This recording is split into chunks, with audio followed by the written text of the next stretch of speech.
Welcome to the Attention Deficit Disorder Expert Podcast Series by Attitude Magazine. Hey everyone, welcome. I'm Susan Kaufman. I'm here to welcome you today to Attitude Magazine's ADHD Experts broadcast. We're so happy to welcome Dr. Rachel Schwartz, who will be offering a parent's guide to advocating objectively and effectively at school. This is about when your child's classroom behavior leads to a request for what's called a functional behavior assessment, called an FBA, and then most likely a behavior intervention plan in the classroom. This can be a super difficult process for parents to navigate, and we're so lucky to have Dr. Schwartz here today to guide us and give us insights into that process and how to make it effective. Before we get started, just let me give you a couple of housekeeping items. Those of you who are listening in the live webinar may download the slides right now by clicking on the event resources section of the webinar screen. Lots of interesting information in those slides. And if you're interested in a certificate of attendance, look for instructions in the email that you'll receive. It could be as much as an hour after the live broadcast ends. For those of you who are listening in replay or in podcast mode, please visit the webinar replay page on the Attitude website, attitudemag.com/webinar. Functional Behavior Assessment, ADHD, for access to both these slides that we'll be talking about and the certificate of attendance option. Those are available to those of you who are listening down the road in the next few weeks or months even. So again, we're very pleased to have Dr. Rachel Schwartz with us today. Let me introduce her to you. She is a Ph.D. and a BCBA. She's worked internationally creating and supervising programs for individuals with developmental disabilities. She received her master's degree in teaching from the University of Georgia and her Ph.D. in special education from the University of Pittsburgh. Dr. Schwartz's work and research interests include enhancing behavior analytic program and exploring issues related to sexual education and quality of life.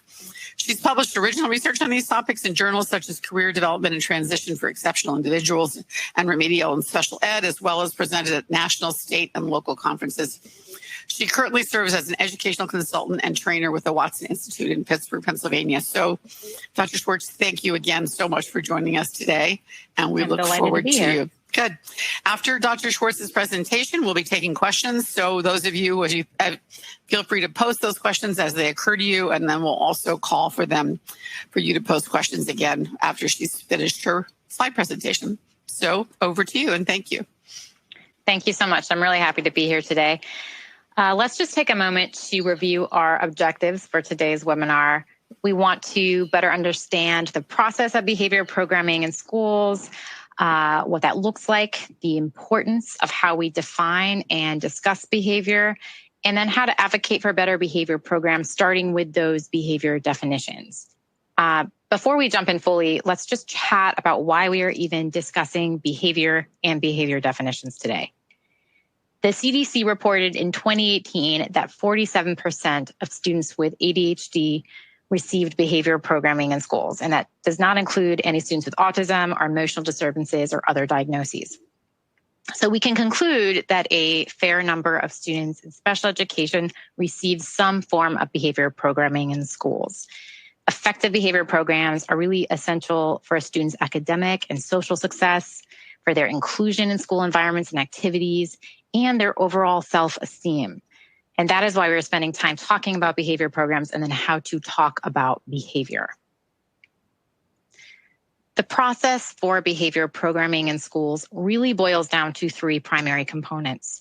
You have the behavior itself, a challenging behavior that interferes with learning. That results in a request for a functional behavior assessment or an FBA, and that assessment usually results in a formal behavior plan. You might have heard it called a behavior support plan, a positive behavior support plan, a behavior intervention plan. Regardless of the semantics, all of that means that it is a formal document that outlines how an interfering behavior will be changed. All behavior programming in schools is rooted in three primary assumptions. So the first assumption that we have is all behavior is learned.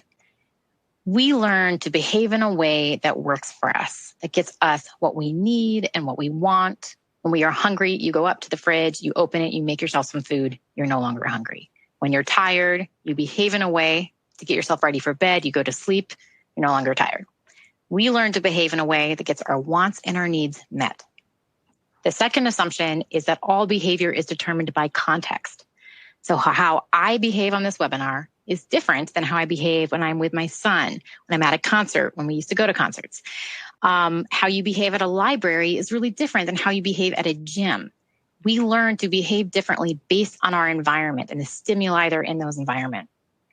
So this is very important to consider if there are significant behavioral differences between home and school. The kid you see at home may not be the kid that they see at school and vice versa. The last assumption is that all behavior is purposeful. It's used to communicate something. Behavior is used to accomplish something. Another word for that you will often see is behavior serves a function. It's functional. That's another really popular way to describe it. The previous example talks about getting food when you are hungry.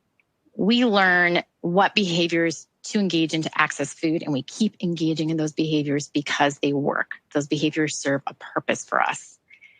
That doesn't mean that we are aware of our behaviors or that we are conscious of those connections. Most people don't think, hey, I'm starting to engage in behaviors that get me access to food right now because I feel hungry. We engage in these behaviors automatically because they work. Same thing with aggressive behaviors. No one usually thinks through, I'm going to raise my fist and I'm going to punch someone right now. But it is a way that a person has learned to respond to get out of something, to get to someone, to get to something, to feel better in your body, to feel safe for whatever reason. That person has learned to behave in that way. That behavior has worked for them. It serves a purpose for them. And now it's part of their repertoire, whether or not they acknowledge it. All kids have problem behaviors. All kids struggle to remain on task in school, to listen to the teacher consistently, to follow school rules consistently. When we say problem or challenging behaviors in regards to behavior programs, we mean that these behaviors are significant enough that they are affecting a student or other students' abilities to learn or to interact in the classroom or the school environment. So in IDEA, the legislation states when a behavior impedes with a student's learning or the learning of others, a member of the IEP team can request an FBA. There's no specific guidance on what impedes means. It is up to districts to interpret that. But if a student's behavior is stopping that person from learning, so the individual themselves from learning or from others from learning or progressing in school, that warrants an FBA. Now, it must be conducted in 3 instances. The first is if a child with a disability has a change of placement. So if you want to move them to a different school, to homeschool, there should be a FBA conducted. Any disciplinary removals of a child with a disability. So if they've been expelled or said that they had to stay at home for 10 or more days, you definitely need to have an FBA be conducted. And when the IEP team determines it is appropriate. So they come together as an IEP team and you say, we really want an FBA, that an FBA needs to be done. Any member of the FBA, of the IEP team can request an FBA. So if you as a parent are getting 10 calls to come pick up your child, that would be a time to request an FBA. Parental consent is also needed for an FBA. So they cannot conduct an FBA in schools without parental consent. The purpose of an FBA is to better understand problem behaviors. It's based on the science of behavioral analysis, which is the science of understanding and changing human behavior. ABA is a science, or applied behavioral analysis is a science whose tactics and strategies have shown to be most effective in changing behavior, particularly for those with autism and developmental disabilities. That's why it has been highly suggested in legislation to use ABA as a guide when developing behavioral programs. That's why you even have a functional behavior assessment as part of the process, because that stems from behavioral analysis. Unfortunately, not all FBAs are created equal. You want to try to make sure that a behavior analyst or a BCBA, board certified behavior analyst, is the one conducting the FBA, or at least a licensed behavior specialist. States have different requirements in terms of licensure, but I believe most states have a licensure that someone can receive to become a behavior specialist or a clinician. Here in PA, I'm in Pennsylvania, we have the behavior specialist consultant licensure. The BCBA, I know there's a lot of acronyms here. The Board Certified Behavior Analyst licensure is really the gold standard. It's a national certification. It has the most rigorous coursework and testing and supervision requirements. So these people are trained in conducting FBAs and doing in-depth analysis and behavior change tactics. So if you can, try to have a BCBA conduct the FBA, talk to your school about having a BCBA or a licensed behavior specialist conduct that assessment, because you really want to have a thorough assessment to get good information. In terms of this FBA process, first you need a definition of the problem behavior. That is what we will be spending most of our time talking about. You need to have a really good definition of what it is you're trying to change if you hope to change that behavior. Next, whoever is conducting the FBA should have indirect data indicating that they have read about the student in prior plans. What has worked? What hasn't worked? They should also conduct interviews with relevant stakeholders. That's teachers, staff. These interviews give you ideas about what the teachers and staff perceive about the student. Sometimes parents will be interviewed. It depends on the problem behavior. It depends on the context. The student may be interviewed. And again, this is to get a sense of when the problem behavior is occurring. What is the student thinking about? What's the student doing well? What do they struggle with? Where does he or she need help? I always like to ask, what could I do right now to make this problem behavior occur? And then what can I do right now to make it worse, to make it as bad as it could ever be? Because if we know what makes it worse and if we know when it is likely to occur, then typically we can figure out how to make it better. Then you need to have direct observations of the student. So you are looking for 3 to 5 observations of the student in the natural environment. This should give an idea of when the interfering behaviors occurs, and then some baseline data on either the frequency or the rate or the duration of this problem behavior. Sometimes you might also have a functional analysis be conducted. This is when the person running the FBA sets up a situation to test if she can make the problem behavior occur. If any of you have had an allergy test, it's very similar to that. You essentially, in an allergy test, you test different allergens on your skin to look for a flare, a little red flare. And in a functional analysis, it's very similar to what you do. You test different situations to look for any instance or precursor problem behavior, because an instance of a problem behavior indicates that that situation or that context is serving the purpose. You can figure out the purpose or the function of that problem behavior. And then, of course, how to change it. So all of that data will be collected and summarized, and based on that data, the behavior analyst will have a hypothesis for why the behavior is occurring and some recommendations on how to fix it. As we just saw, the FBA provides an overview of the factors surrounding interfering behaviors, who is in the room, what activities are going on, what happens immediately before and after the challenging behaviors. So you get data, actual numbers and ranges on the frequency or duration of the behavior in the environment or the context where that behavior occurs. As I said before, all of this data supports a hypothesis of why the behavior occurs. In other words, why does that behavior work for that student? What are they getting out of it? And it will also provide support for whether or not a student needs a formal behavior plan. Key takeaways here is your FBA must include more than one observation. If only one observation, that's a red flag.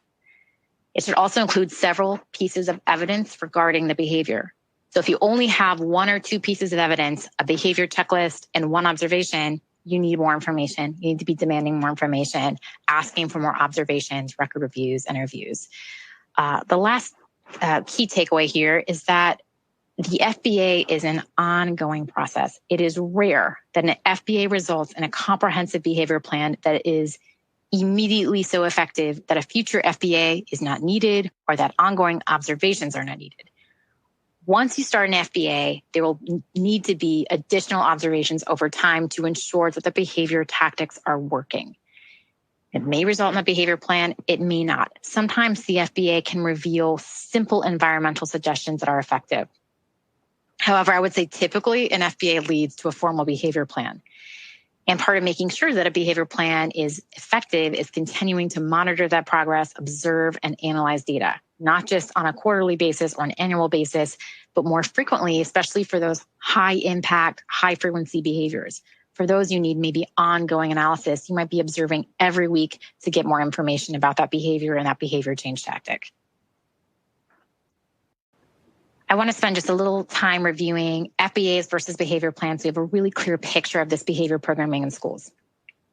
So the FBA, as we just talked about, is a multi-step process to better understand a student and their behaviors. So it uses data to plot how often the challenging behavior occurs, where, with whom, and then provide some ideas as to why the behavior occurs. That's that hypothesis, and then how to fix it. The behavior plan takes information directly from that FBA, and the behavior plan is a formal document developed with the IEP team to change the behavior. So it outlines interventions to reduce and replace interfering behaviors and how to teach and reinforce new skills. The purpose of a behavior plan is not just to reduce problem behaviors, but teach new skills.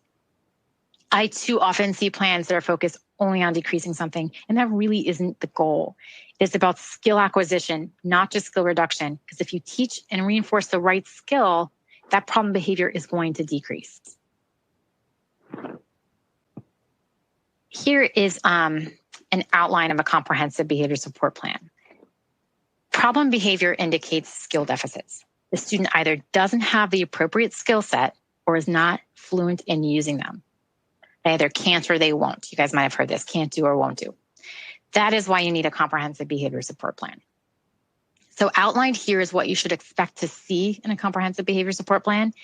You should have the definition of the problem behavior, including that antecedent, what happens right before, the behavior itself, which we'll talk about in more detail in a second, the consequence, what happens immediately after, and then that hypothesized function. Why is this occurring?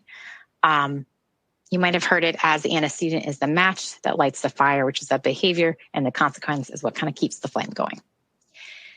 You should see a behavior goal in that plan, which lists a replacement behavior and how that behavior will be measured. You may also have a goal focused on reduction. It depends on the challenging behavior, but you'll definitely need to have, you still are going to have a goal of something you're teaching.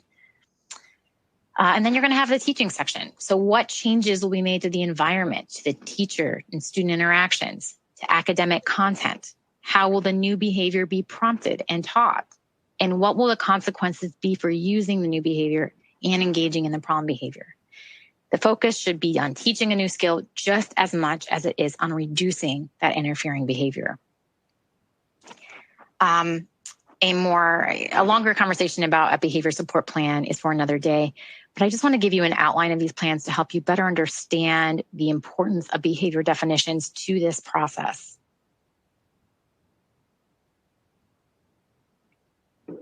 Now we're going to spend the rest of our time really delving into the definition of the behavior. The success of a behavior program begins and ends with a definition of the problem behavior. The definition starts the FBA process that we just talked about, and it guides that behavior plan development. So it is extremely important to take time to consider how is that behavior being defined. Some of you may have heard of the cognitive triangle. The cognitive triangle states that our thoughts influence our emotions, which influences our actions. So let's take this just a step further and think about it in terms of schools.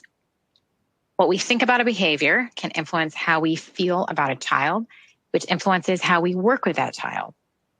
So if a behavior is defined in a way that puts the ownership of the behavior solely on the child, then we begin to think that the problem is with the child. It's not with us, it's not with anything we are doing. So then we begin to act in a way that puts the complete responsibility of change on the child. The child doesn't change. So now the child is defiant or lazy, or we kind of think about them as that bad kid. In other words, we begin to work from a framework that we have done everything we can and that he is choosing to be this way. This may sound like a very extreme example, but often problem behaviors and the way those behaviors are defined can greatly influence how we view and how we work with the child over time. Many behavior assessments begin with these problematic definitions of behavior. These are really subjective definitions. Subjective language reflects personal opinions. It's what we think about a person, why we think they are doing something, what we believe a person feels. So these definitions are incredibly problematic in behavior programming, and yet they are very frequently used. Here are some examples of definitions, subjective definitions that I come across frequently in my work in consultation. So we're frustrated, not compliant, the student is having a meltdown, the student's controlling, the student's being defiant. You might look at this list and think that this is not a big deal, that these definitions sound fine to you. They may even sound really accurate when you think about your students or your child. And it isn't about whether or not we think these definitions are true in regard to a child's behavior. It is about how they influence behavior programming. So let's just kind of keep digging into them. So the first problem is subjective language indicates an opinion. So it isn't a fact. In terms of problem behavior, it doesn't tell us anything about what a student does, but it does tell us what a person thinks about a student. So for example, controlling. A teacher says a student is controlling. They want to control their environment. You guys may have heard this before. You may have said it before. So the student wants to control their environment, and that's the problem behavior. So first, that doesn't really give us any information about what a student is doing in the classroom. What does control look like? So what does the student do? Also, I would add as a quick sidebar here, who doesn't want to control their environment? Who doesn't want to control what happens to them and around them? And in special education, we spend a lot of time talking about the self-determination and self-advocacy of students in special education. And yet we can get really upset when they try to act on that self-determination by exerting some kind of control over their environment. End of sidebar. As a subjective definition also will push the opinion of what you as a teacher or staff believe a student feels or thinks. A student is mad. A student wants to do things his or her way. We are not inside students' heads. All we can do is go off of what we see versus what we think is going on inside of them. Secondly, subjective definitions are just not measurable. We usually cannot count or time subjective definitions. And if we can't measure it, we can't be sure if the behavior has really changed. We can't quantify any kind of progress. And all progress in schools is determined by numbers, by that data. We need those scores. So if there's no data, there's no known progress. And if we have behavior definitions that are not measurable, then the goals are not measurable. So how can we be sure students are ever even meeting those goals?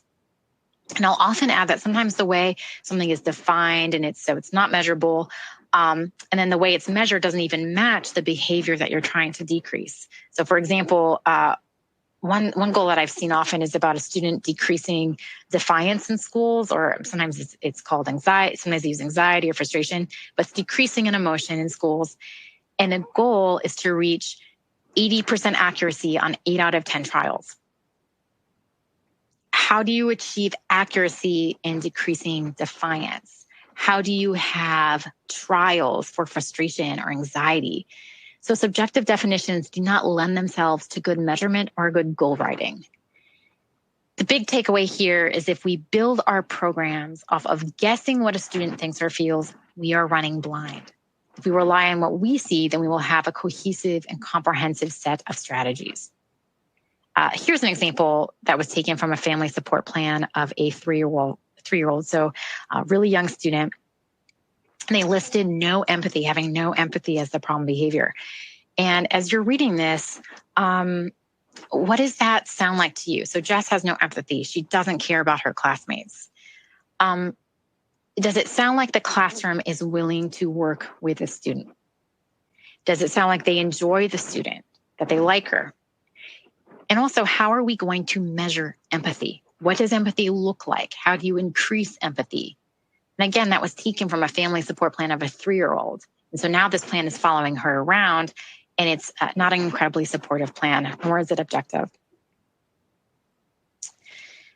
Simply put, a bad definition is going to lead to a lot of wasted time, wasted energy, wasted resources. It's not going to promote positive change in your child or student. It's going to lead to a lot of frustrations for everyone involved. However, there is another way, so we don't have to be too upset yet. So now let's talk about objective definitions of behavior.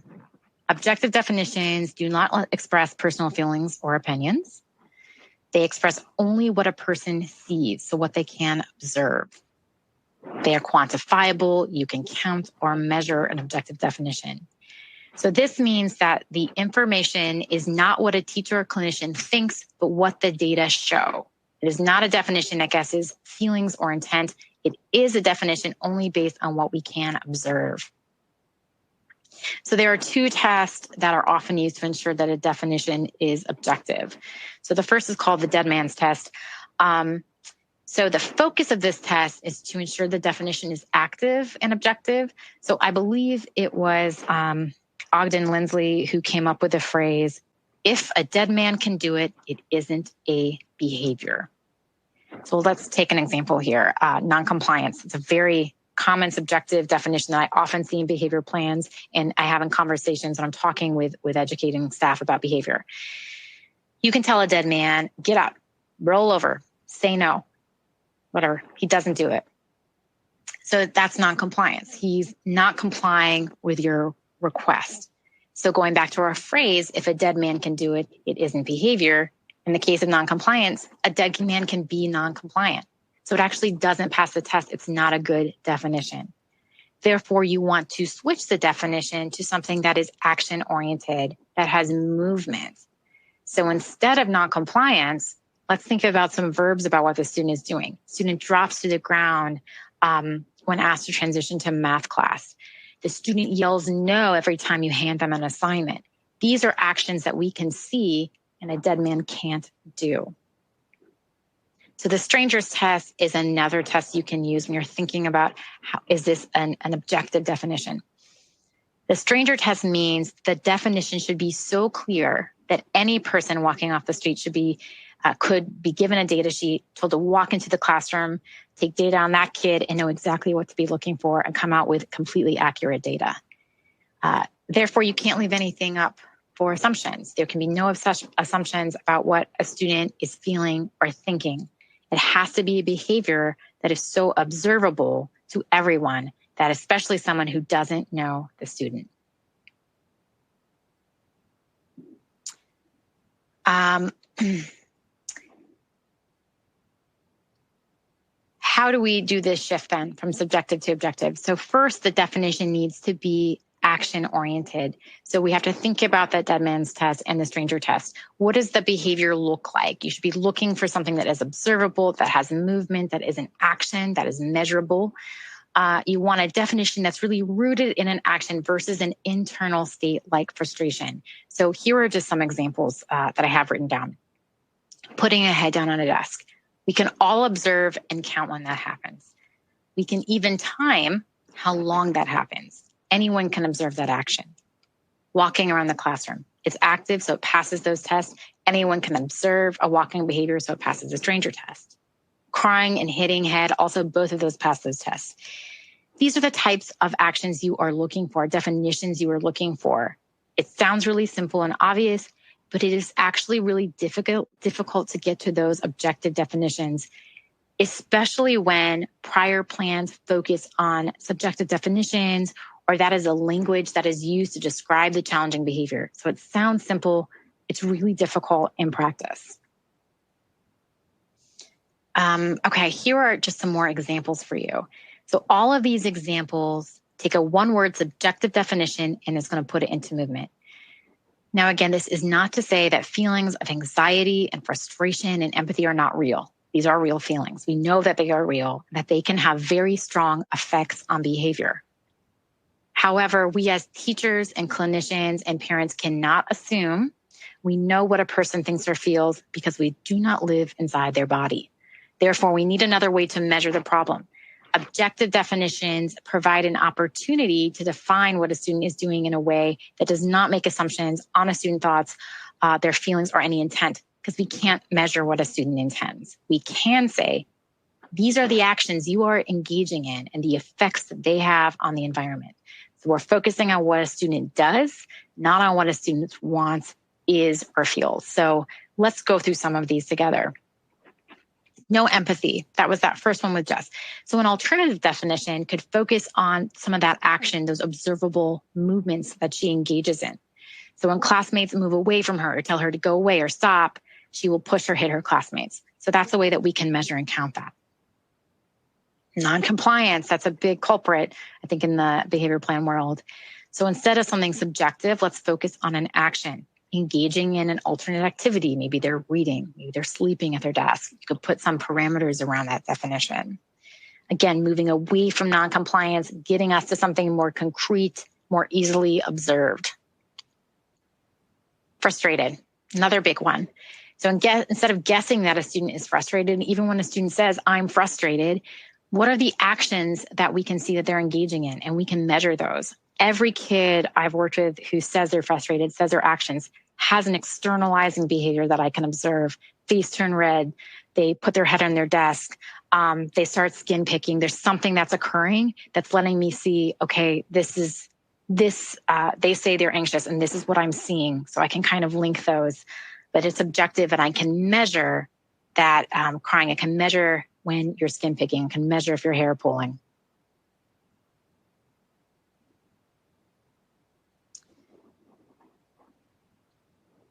Here is the advocacy process to ensure an objective behavior definition. So this process should begin prior to consent for an FBA. When you as a parent are asked to give consent for an FBA, you should ask for that behavior definition prior to consenting. So ask, how is that behavior going to be defined in the FBA? What will you be looking for? You can also ask who's conducting the FBA. Get all those details before the consent. If the definition sounds objective, it has movement, awesome. You can say, great, let's do this. If it sounds subjective to you or not adequately objective, you're still not quite sure what they're going to be looking for, here's a process of just questioning and probing and clarifying to get a more objective definition. So if you feel uncomfortable with the current definition, start asking some of these questions. I'm not sure I understand what you were looking for. Can you describe the behaviors to me? What is she doing? Can you give me some examples? The key here is you want them to start giving you examples and describing the context and the actions the student takes during these times. You say she's frustrated. Tell me, explain, give me an example of what you're talking about. Oh, can you give me another? Ask for some more of those examples. When you write down those responses, you're going to want to circle all of the actions that they're describing. She's yelling. She'll put her head down on her desk, whatever that is, and then underline the context during reading, when we're in groups, the minute we get into reading class, transitioning to gym, whatever that context is, you can start underlining. Next, you want to clarify. So you've written all those responses down. So before I consent, I want to make sure I understand what you're saying. Restate the actions, the examples of the behaviors that have been described by the teacher or the staff. Confirm that this is what they are seeing and when they see them. So for example, Johnny is pulling his hair out and crying during math class. Is that right? Jess is saying no, and she's getting up from her seat whenever you give her a direct instruction. Is that what you're telling me? Rephrase and clarify those examples you were given. Or if you still don't feel satisfied, ask for more examples. Again, write down those responses, circle all of the movement that the teacher is describing, and then underline any consistent context or environmental pieces. Now you're going to solidify. So you've done that a couple times. You circled all the action movements. You've kind of figured out the context. Now you're going to take those actions and use those for the current objective behavior definitions, because those actions that the teacher described become what the FBA should be looking for. The context you underlined can become some of the parameters when in group, when in math class, when given independent work. So for example, if the behavior is falling to the ground and the context is when transitioning from the classroom, that becomes the objective definition you use. When transitioning from the classroom, Amy will fall to the ground. You are taking the verbs that the teacher is using and putting those within the definition. Once you feel okay with the definition, write it down, what you guys came up with, present it to the IEP team, ensure it is within the FBA. And if it is within the FBA, then you can give your consent for the process to start. But you can repeat this process as often as is needed for the behavior plan and the replacement behavior. The replacement behavior should also be an objectively defined goal, discussion for another time. But you can always ask and keep doing this advocacy process and iterations of this throughout behavior programming. You can also always ask for a new FBA if the definition is not adequate. So if you had a subjective definition for that initial FBA, if it's not sufficient, then the results will not be either. So you need to really think about that objective definition from the start of the programming, because if you don't have a good one at the FBA, you're not going to have a good one, the behavior plan, and you're not going to have a very comprehensive or objective goals being set in that plan. All right, here's an example using one of my most hated words, which is defiant. So the current definition in the FBA is you say, okay, I want to do an FBA because Johnny's defiant. All right, so first, ask for a description. What does he do? Well, he's getting up out of his desk. He's refusing to come back and sit down. All right, great. Now we have some action in there, so we can start clarifying and then moving towards an objective definition. Okay, so it sounds like he is getting up and telling you no, and then engaging in other activities than what was assigned. Is that what you're telling me? So again, you're just kind of clarifying those examples. Teacher says, yep, that's what happens every day. Fantastic. So now you can rewrite the definition by taking those actions to describe and putting those as the new definition. I hope you can see here how you have changed defiant to a more comprehensive definition. When given an instruction, the student will leave desk and engage in an alternate activity until the teacher comes over and directly instructs them to sit down. So there's so much more information you're going to get from this definition than the subjective definition of defiant, because now you have something to measure. You can count how many times he leaves his desk, how long he is up for, the latency between the instruction to sit down and him sitting down. And more importantly, you have really concrete behaviors that you can change and work with. The last step here is you're going to do the assessment and then reevaluate the definition as needed. I know the process sounds simple. However, I found that it can be very difficult to shift definitions from subjective to objective, and asking for descriptions and clarifying those really helps to make sure you're taking this teaming approach to building a new definition, because you're taking the examples and the language of the teachers and staff and just using those and placing those within this definition and making sure it's really objective.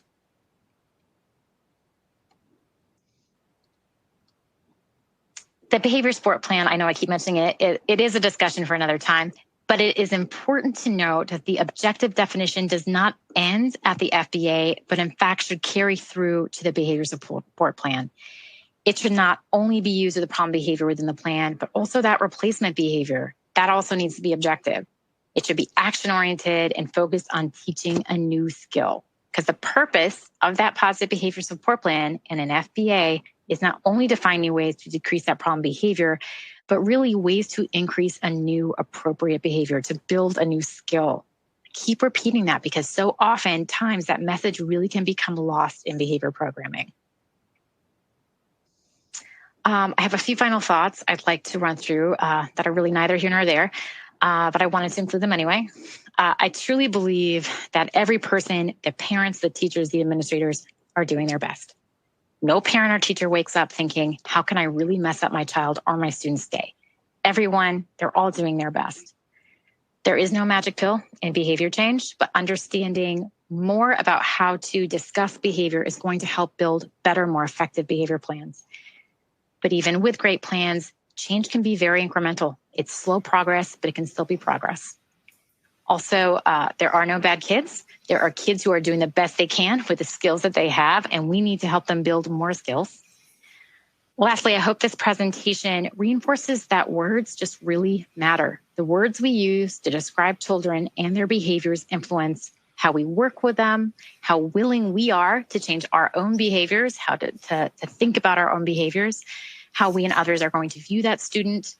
A plan follows a student throughout their education, so it has to be objective and it has to be supportive, because it's not what a child is, it's about what a child is doing. All right, and I think I've left enough time. Thank you so much. Yes, and so listeners, please post your questions. We have lots of them, but always looking for some more. I wanted to just ask you to back up a bit and sort of describe how the request for an FBA tends to happen. Who does it come from? How does it get processed? And under what circumstances do you normally, in what ages and grades do you normally see, commonly see FBAs put into effect?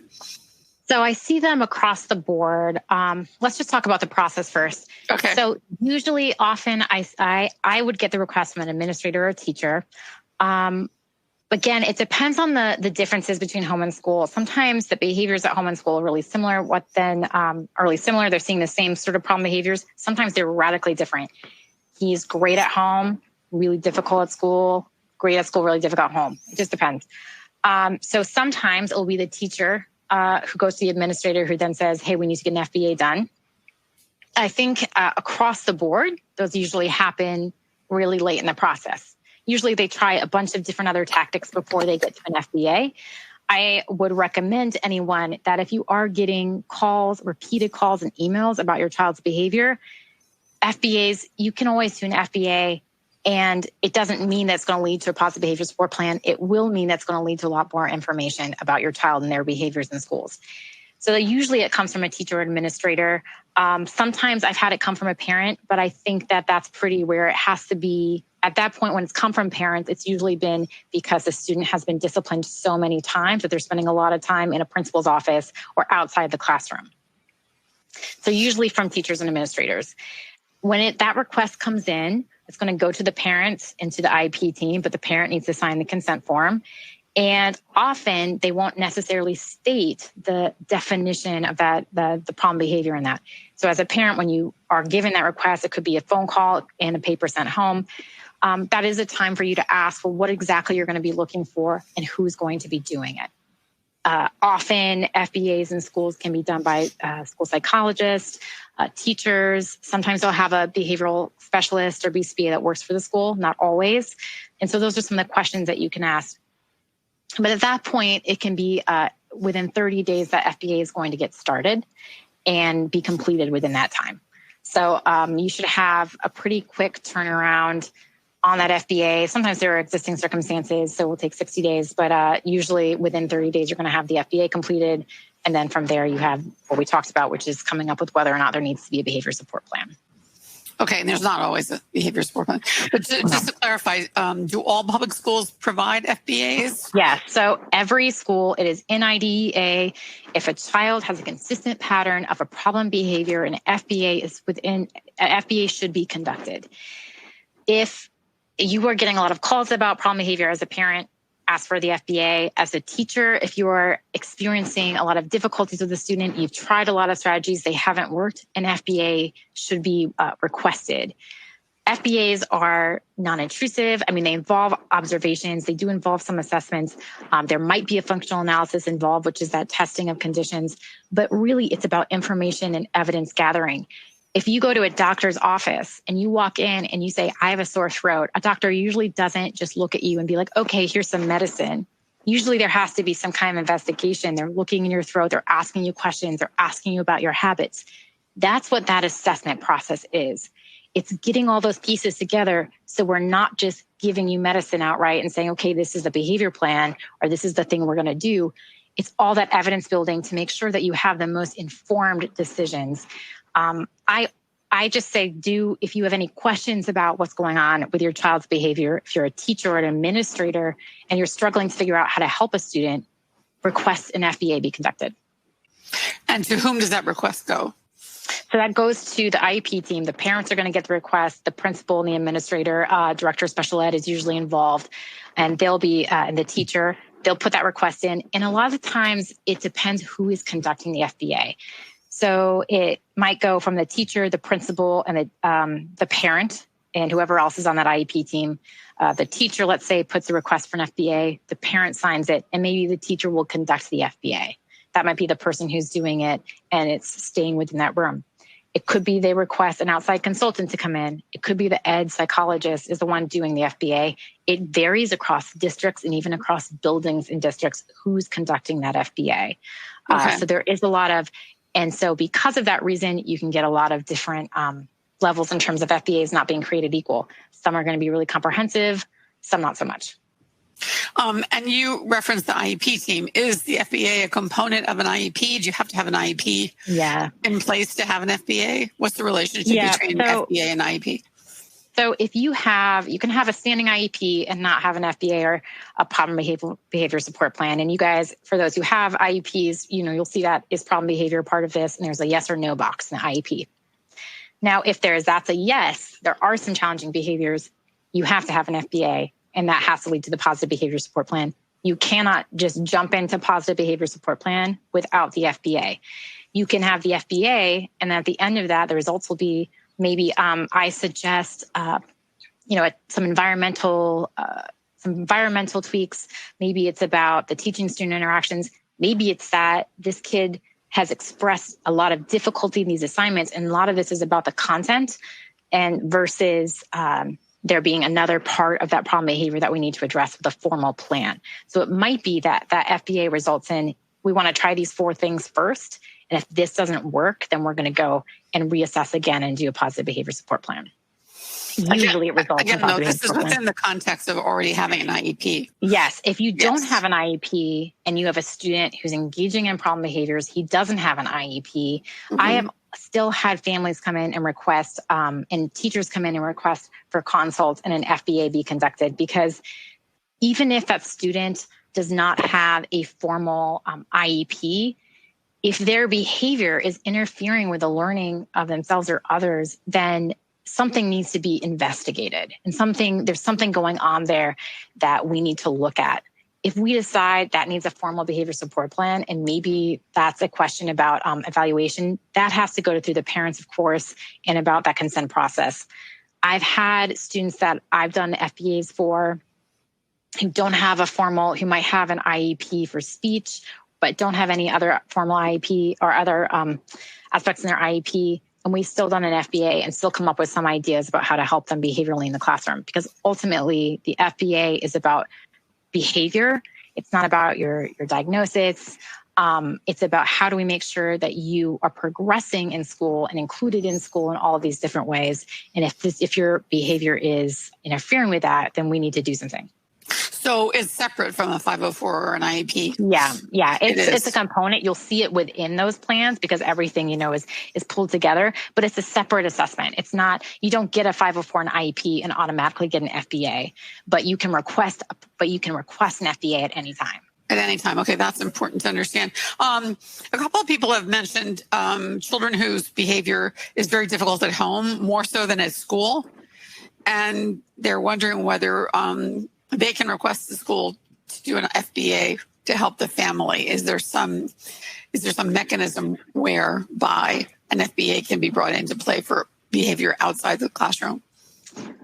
Unfortunately, not under IDEA. That's all about the school environment. However, If you have a student who's challenging at home, you can ask for suggestions. If they have an FBA or a positive behavior support plan at school that's effective, maybe there's something you can pull from there.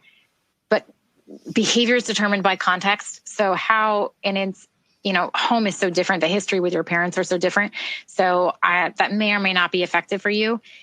If you have, every city has behavioral health resources, you can request therapeutic supports through those, and a behavior specialist, a behavior analyst, or someone to come in through those kind of home supports, those family services supports, and they could come in and do an FBA and see if they need a positive behavior support plan for the home. Okay. Here comes the big one. Oh, no. With the possibility of distance learning looming again. How do parents advocate for schools to follow the behavior support plan? This is a big question. I know. Coming up right now. And I'm going to put a big caveat above all of this, which is the first answer is really, I don't know, because it's hard. I think from the behavioral lens, it's really hard because you're trying to blend to the content and an environment that normally are not blended. And so behaviorally, you're seeing things that you might have never seen before. I will say this, though. So 2 things that I think you can do. You can conduct an FBA over video. If you're doing remote, you can still request an FBA be conducted. What you as a parent would need to do is feel comfortable having someone watching or videotaping, like you'd be watching, setting up your computer like we are now, zooming in to watch what's going on. Or you could videotape problems that you're seeing and send those to whoever's conducting the assessment. So you'd need to be comfortable with that. But someone can take that and they can analyze it and they can give you suggestions. So that would still be incorporating, if they have a behavior plan school, they'd still be able to reassess, redo the FBA and come up with a positive behavior support plan that hopefully addresses what you're seeing at home. What's hard about it is that puts a lot of you on you as a parent. You're becoming the facilitator. If it's about teaching a new skill, you're in charge of teaching it. I know you're already home, so maybe that's okay. But I do think it's a lot. And before you start that process, it's just worth maybe considering how much can you do with this. But that is possible. So an FBA is possible remotely. That can definitely be done. And you can definitely have someone supporting you in that through that process and in starting teaching a new skill. I have sat over webcam, been set up and told a parent and prompted a parent, okay, now I want you to do this. Okay, now we're going to do this. Okay, try this again. And we've done that. And I've done that on a weekly basis to try to work with them on skill building. So it is possible. If you are in that situation where you're doing remote, either completely or some, you can still request an FBA be conducted and try to figure out how to make this a better learning environment for both of you. That's really interesting. Yeah. So I'm going to ask a couple of specific questions now because I think they'll allow you to give more examples of this very interesting distinction between, a subjective description of a behavior and a sort of data-driven one. This is one person who says, my son has an IEP and one of his behaviors is running from the classroom. Usually it's triggered by difficult work getting upset. One of his goals is to reduce the number of times he leaves the classroom. And replacement behavior is to choose a different strategy instead of running. Should we have his replacement behavior focus more on dealing with what makes him upset or dealing with difficult tasks before he gets to the point of running and fleeing? By the time he's running, he's not thinking clearly. I think we all understand what this parent is describing. Yes. And the difficulty, again, of writing a description of addressing behavior such as that before it occurs. Yeah. So, okay. Two parts of that. I might have to ask you to repeat it. So what's the replacement behavior of that? This is very similar, and I'll maybe this might be simpler. So my 7-year-old child's behavior oftentimes is because he got something wrong answer on a test, spelled, he gets down on himself, says, I'm really stupid, and escalates to tantrums and physical behavior. What objective can I use? So in both these cases, the parents are describing the behavior as having been caused by events or feelings that took place before the behavior happens. And so they're asking, how can a behavior plan address something that has an antecedent, if you will? So I'll say broadly, a lot of plans will have some kind of reduction. So in the elopement case, the running away, that's scary. You need to be able to reduce this. What you mentioned about the tantrums, whatever that looks like, maybe that's crying, maybe that's screaming. Yeah, we want to reduce that. But they were both right, is you need to have something that replaces it. And the replacement can not be just don't do that. Do something else. That's not good enough. The replacement has to be, so for the elopement, and I think for the other one, let's say it has to do about the content. Well, let's first take a look at that content. Is the content too easy? Is it too hard? Is it too many questions at once? Do we need to think about, are there too many distractions? Has he already been sitting for 30 minutes and then you're asking him to do a 20-minute assignment? We really have to look at that environment because we might be able to pinpoint a couple pieces there. And so if it's about a skill deficit, I don't actually know how to do this content, or you keep giving me this content and I already know how to do it and now I'm bored. Those are important pieces to look at. The second piece of that is the replacement behavior should always have to be about, well, if the function of this is, let's say, I'm trying to think of the second one where it was, I think you said getting frustrated, the content is hard. Then, or feeling stupid and then acting out because he got something wrong. I think it was he just got the answer wrong. And then it escalated into a tantrum and even physical behavior. Right. So got a question wrong, cries out, throws something, hits someone. Right. So if the function of that is kind of escape this bad situation, I feel really badly, I need to get away from this, then a couple of things, we're going to try to get him another way to escape from that situation. So maybe it's when something's really hard to stop that so we don't get to hear. It's about looking at it, giving him strategies to look at something and be like, I need to save this for later, or I need to ask for help on this. So asking for help might be an appropriate strategy there. A secondary strategy might be practicing with someone on how to, the learning process. We always tell people it's okay, just try. And, a lot of kids, that's really frustrating to say, oh, just try your best. I mean, I hate it when someone said that to me. And so it's also teaching a little bit more about that learning process, that if you're frustrated, that's actually a part of learning a new skill. You're doing the right thing. But in general, it's stopping at that antecedent. So the function is to escape something. How can we get them to escape in a more appropriate way? So we're going to ask them to say, I need help. Or they get the test, the blood starts going, the anxiety starts going, whatever that is, those feelings start coming out. Hey, I need to go take a break. Maybe that's it. And then it's coming back and you're saying, I want you to do the first problem. If it's too hard, skip it, go to the next one. And then you'll work through with them how to work through one-on-one those tough problems. There is not a quick fix to these behaviors. It takes a lot of time and a lot of energy to figure out, and a lot of staff resources to say, okay, we see that his face is starting to get red. That's a clue to us that we need to jump in. And they have to be on that. But in general, it's not good enough just to say, we want to decrease this and we want you to choose something else. We want you to decrease this and to stop doing this other thing. That's not what it's about. We have to be more thoughtful in those behavior plans to really think about what skill are we missing here? What's the skill that's missing? And for both of those, I would also say, really looking at the content. It's so interesting because, we've had a number of experts talk about the extent to which anxiety in students comes out as bad behavior. And I think the examples that were just given here are kind of examples of that. Anxiety about performance, anxiety about being able to do the work is somehow expressed as bad behavior. And it's real. The feeling of anxiety, we don't use that. I don't use that as a behavior definition because I can't assume by telling me you're anxious. But there's a lot of external signs of anxiety. And those are the things that we can pinpoint and say, hey, and help them realize. Because if they can realize, I'm starting to shake, or I'm starting to rub my hands, I'm starting to do these things, that's for them a signal, I need to get up and walk out. I need to ask for help.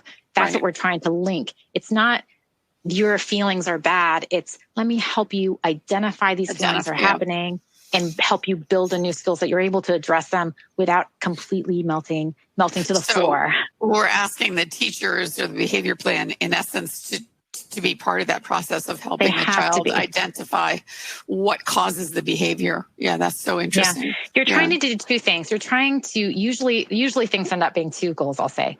You're trying to build some kind of new skill. It might be a communication to say, I need help to go away. A lot of things end up being, how are we communicating to others that I need help or I don't feel safe or whatever that is. And then you're also trying to build tolerance for when those things happen, that sometimes you can't leave the room. Sometimes you can't, you can't break down and throw something or hit someone when this situation is hard. So we're both building that new skill. We're also starting after that skill is kind of built. We have some acquisition and a little bit of fluency in that skill. Then we're going to start building the tolerance for them to say, actually, not this time. This time you have to try it by yourself before I come over. And it's threading the needle in both of those cases. You're trying to keep that balance just right so that you're building both of those skills, building that new skill, reducing the problem one at the exactly kind of right timing. But you can't do both at once. And you have to build fluency first in the new skill before you can expect the other one to go. Right.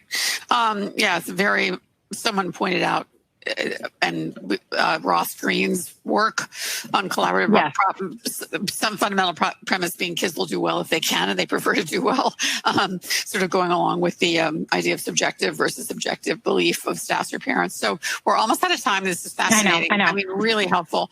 I wanted to ask, so apparently you mentioned a website at the beginning of your presentation and any other resources that you might offer to the listeners for getting an effective FBA done, writing goals correctly, and is there anything, any book or website or information that you would recommend?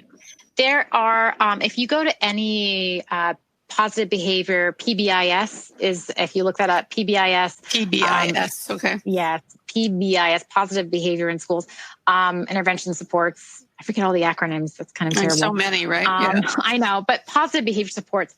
Their website usually has resources. They have resources for schools and parents. That's a really good one that talks about behavior plans. There's actually an incredibly handy, I'm looking to the side. I believe you can get it on Amazon. And I feel like I need to send you links, but it's basically what is an FBA. And it's a really handy little just 3-page chart that goes through what it is and all of these pieces. And it talks briefly about objective and subjective definitions. But I have shown that to parents in IEP meetings, just been like, this is what we're doing. This is what you're looking at. This is what you're looking for. And it's from the PBIS. So all of that, you should be able to find it through PBIS. But it's a really helpful tool because it's something that at least they can use. So when they come to a meeting, they're not saying it if the objective is not, the definition of the behavior plan doesn't seem sufficient, it's not them saying it. They're pulling out a resource to say, hey, this isn't following this lovely chart that I've seen. But look at the PBIS. I think that's a great place to start. If you have that chart, if you would email it to Lily, we will add it to the web page, listeners. The replay page, we'll add the resource that Dr. Schwartz mentioned. It sounds great. Having a crib sheet to take in would be super, super helpful. Let me just mention quickly, listeners, our upcoming webinars next Tuesday. We have Joel Nigg, who is absolutely fabulous, talking about the emotional dysregulation side of ADHD, which is something that is only beginning to really be understood and fully talked about. And then on Thursday, the big one, how to prepare your kids and yourself for an unfamiliar school year with Dr. Sharon Saline, who is always practical and helpful. So that's next week. And we hope you'll join us on Tuesday and Thursday at 1 p.m. Dr. Schwartz, thank you so much. You tackled a really complicated subject and you brought great clarity to it. And we very much appreciate your spending the time to do this. We hope you're happy to be here. Okay. Thanks, everybody. Thank you. Bye.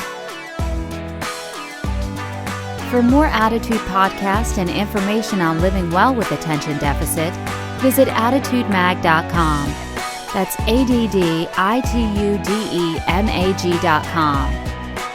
That's ADDITUDEMAG.com. That's ADDITUDEMAG.com.